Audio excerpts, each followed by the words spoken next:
दोस्तों, हमारे भारत के इतिहास को आज की पीढ़ी बिल्कुल एक रद्दी की तरह समझती है, जो पढ़ी पढ़ी सड़ रही है, लेकिन उसमें इंटरेस्ट कोई नहीं लेना चाहता। एक दौर हुआ करता था जब भारत एक गौरवशाली इतिहास के लिए पहचाना जाता था, लेकिन कुछ चंद लोगों ने इतिहास में इतना फेरबदल किया है अपने स्वार्थ के लिए कि अपना इतिहास मानो एक चुटकुले की किताब बन गया हो। अगर हमारा इतिहास हमारी आने वाली पीढ़ी को अच्छे से पढ़ाया जाएगा तभी हमें भविष्य काल में कुछ उसका फ़ायदा होगा। पर लेकिन अपने भारत के लोग तो इतिहास से सीखने का छोड़ के अपने आप में ही लड़ने में लगे हैं। दोस्तों, आज हम ऐसे ही एक इतिहास के पन्ने को खंगालने वाले हैं जिसमें कहीं ना कहीं एक देश प्रेमी के विचारों को गाली दी गई थी, उसे बुरा बनाया गया था, जो देश के हित में सोच रहा था लेकिन उसे इसी सोच की वजह से फांसी पे चढ़ना पड़ा था। दोस्तों, मेरी आपसे रिक्वेस्ट है कि आप इस वीडियो को पूरे अंत तक ज़रूर देखना। अगर आप सच में एक भारतवासी हैं तो देश के इतिहास में क्या क्या गलत हुआ था उसकी सच्चाई आपको जाननी ज़रूरी है। तो मैं बात कर रहा हूँ नथुराम गोडसे की। जी हाँ, वही नथुराम गोडसे जिसने गांधी जी को सरेआम गोली मार के उनकी हत्या कर दी थी। मुझे पता नहीं दोस्तों कि आप में से कितने लोग हैं जो गांधी जी और उनके विचारों को फॉलो करते हैं। मुझे लगता है कि सिर्फ उंगलियों पे गिनने जितने ही लोग होंगे। भला कौन ऐसा शख्स होगा जिसे थप्पड़ मारने के बाद वो दूसरा गाल आगे कर देगा। उसको एक थप्पड़ पड़ते ही वो पहले सामने वाले को 10 थप्पड़ मार देगा, फिर 10 गालियाँ भी सुनाएगा। आज गांधी जी सिर्फ हमारे पैसों के नोटों में ही है और उनके विचार तो सिर्फ बड़े बड़े भाषणों में बोलने के लिए ही अच्छे हैं। दोस्तों, ना तो मैं गांधीवादी हूँ और ना मैं उनके खिलाफ हूँ, पर जो नथुराम गोडसे ने किया, क्या वो गलत था? बिल्कुल नहीं। गोडसे ने अगर ये नहीं किया होता तो शायद पाकिस्तान भारत से बहुत कुछ लूट के ले जाता, लेकिन नथुराम गोडसे के सब खिलाफ ही बोलते हैं, उन्हें गलत ही समझाया जाता है। आखिर क्यों? उनके बारे में हमें क्यों नहीं पढ़ाया जाता? आखिर क्या वजह थी जो नथुराम गोडसे ने गांधी जी को मारा? वह वजह मैं आज आपको बताऊंगा। जिस वक्त दोस्तों नथुराम गोडसे ने अदालत में अपना अंतिम बयान दिया था कि मैंने गांधी जी को क्यों मारा, उसे सुनकर अदालत में उपस्थित सभी लोगों की आंखें भर आई थी। वहाँ के एक न्यायाधीश ने अपनी टिप्पणी में यह भी लिखा था कि अगर उस समय अदालत में बैठे वहाँ के लोग अगर जज होते तो वह यही फैसला सुनाते कि नथुराम गोडसे निर्दोष है। और दोस्तों, मैं आपको बताता हूँ कि नथुराम गोडसे ने क्या कहा था। दोस्तों, इसे गौर से सुनिएगा, ऐसे विचार कम ही सुनने को मिलते हैं। नथुराम गोडसे ने कहा था, मैं एक ब्राह्मण परिवार में जन्म लेने के कारण मैं हिंदू धर्म, हिंदू इतिहास और हिंदू संस्कृति की पूजा करता हूँ, इसलिए मैं संपूर्ण हिंदुत्व पर गर्व करता हूँ। मैंने हमेशा अस्पृश्यता और जन्म पर आधारित जातिवाद को मिटाने के लिए सक्रिय कार्य किया है। मैंने इसके लिए कई जातिवाद विरोधी आंदोलन में खुले रूप से शामिल हुआ हूँ और मैं यह मानता हूँ कि सभी हिंदुओं के धार्मिक और सामाजिक अधिकार समान है। मैंने हजारों आंदोलन में भाग लिए जिसमें हजारों हिंदू, ब्राह्मण, क्षत्रिय, वैश्य और भंगी भाग लेते थे, लेकिन फिर भी हमने जाति के बंधनों को तोड़ा और एक दूसरे के साथ भोजन किया। भाइयों, मैंने दादा भाई नौरोजी, गोखले, तिलक, विवेकानंद के भाषणों को और लेखों को पढ़ा है और मैंने वीर सावरकर और गांधी जी के लेखों और भाषणों का भी गहराई से अध्ययन किया है, क्योंकि मेरे विचार से किसी भी अन्य अकेली विचारधारा की तुलना में इन दो विचारधाराओं ने 30 वर्षों से भारतीय जनता के विचारों को मोड़ देने और सक्रिय करने में सबसे अधिक भूमिकाएं निभाई है। इन समस्त अध्ययनों से मेरा यह विश्वास बन गया था कि देशभक्त होने के नाते मेरा पहला कर्तव्य स्वतंत्रता प्राप्त करने के लिए लड़ना है और दूसरा 30 करोड़ हिंदुओं के न्यायपूर्ण हितों की रक्षा करना है। लेकिन सन 1920 से अर्थात लोकमान्य तिलक के देहांत के पश्चात गांधी जी का प्रभाव पहले से ज़्यादा बढ़ने लगा और फिर सर्वोच्च हो गया। उनके विचार फैलते गए और नारे जो कि सुनने में ही अच्छे लगते थे पर वास्तव में वह हमें नुकसान पहुंचा रहे थे, यही उनकी विचार प्रणाली मुझे चुभने लगी थी। दोस्तों, उनके विचार हमारे सामान्य दैनिक जीवन में व्यवहार में लाने के योग्य नहीं थे। अपना सम्मान, कर्तव्य और अपने देशवासियों के प्रति प्यार कभी भी हमें हिंसा के खिलाफ हाथ उठाने के लिए मजबूर कर सकता है।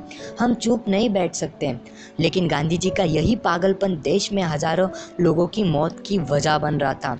आधुनिक इतिहास में शिवाजी महाराज ने अपने वीरतापूर्वक संघर्ष के द्वारा भारत में मुगलों के अन्यायों को रोका था। दोस्तों, हिंसा के खिलाफ अहिंसा का पाठ पढ़ा के गांधी जी इतिहास के विराट योद्धा जैसे शिवाजी महाराज, महाराणा प्रताप और गुरु गोविंद सिंह की निंदा कर रहे थे और केवल अपनी आत्म केंद्रीयता को ही प्रकट कर रहे थे।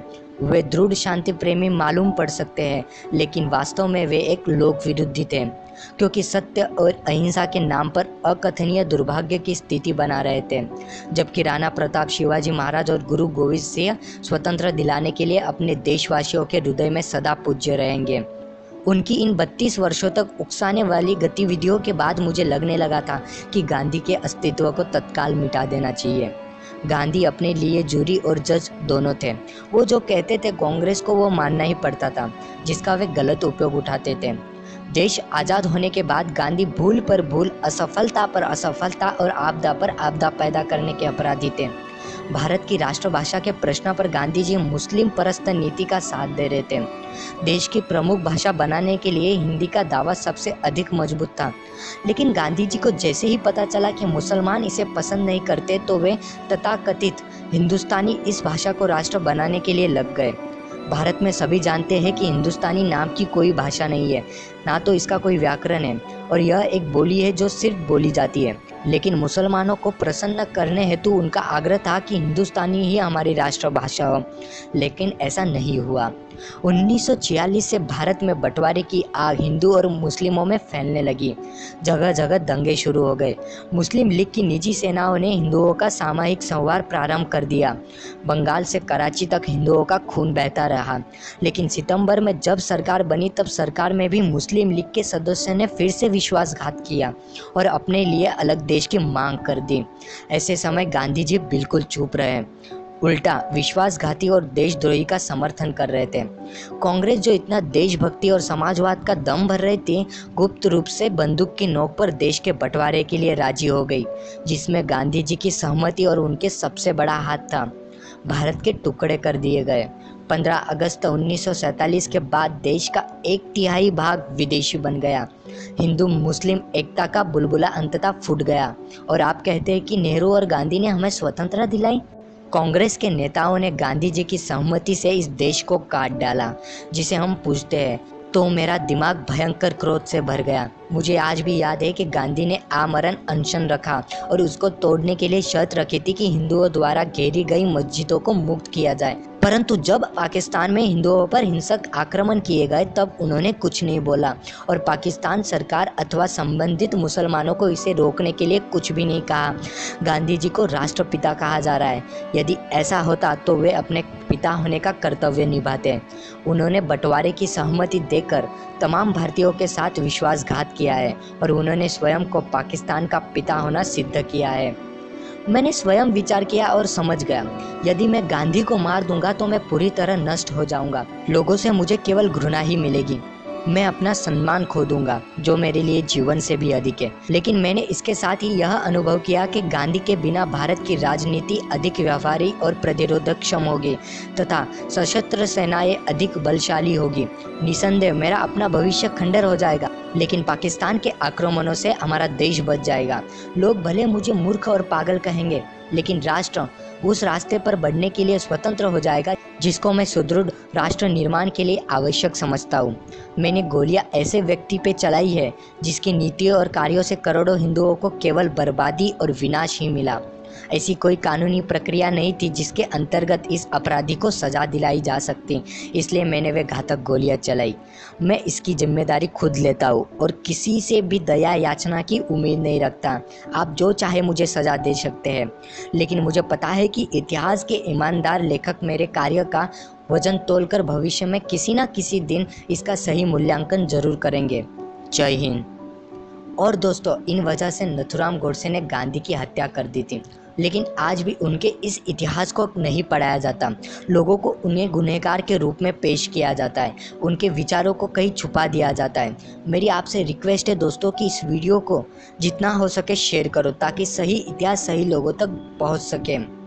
और मैं लास्ट में यही दरख्वास्त करना चाहूँगा और मेरी पर्सनल राय में ये रखता हूँ कि हमारे देश के नोटों पर गांधी जी की नहीं, बल्कि शिवाजी महाराज, राणा प्रताप, लोकमान्य तिलक, बाबा साहेब आम्बेडकर, भगत सिंह, इन सब के फ़ोटो होने चाहिए। इस बारे में आपकी क्या राय है दोस्तों? आप हमें नीचे कमेंट्स के माध्यम से ज़रूर बताएं और ये भी बताएं कि नथुराम गोडसे ने जो किया वो सही था या गलत था। और दोस्तों, वीडियो अच्छा लगे तो हमें प्लीज़ लाइक करें, शेयर करें और सब्सक्राइब करना ना भूलें। और हाँ दोस्तों, द रियल फैक्ट एक यूट्यूब चैनल नहीं बल्कि यूट्यूब फैमिली है, तो प्लीज़ आप इसे सब्सक्राइब करके हमारे फैमिली के साथ जुड़ जाए। धन्यवाद दोस्तों।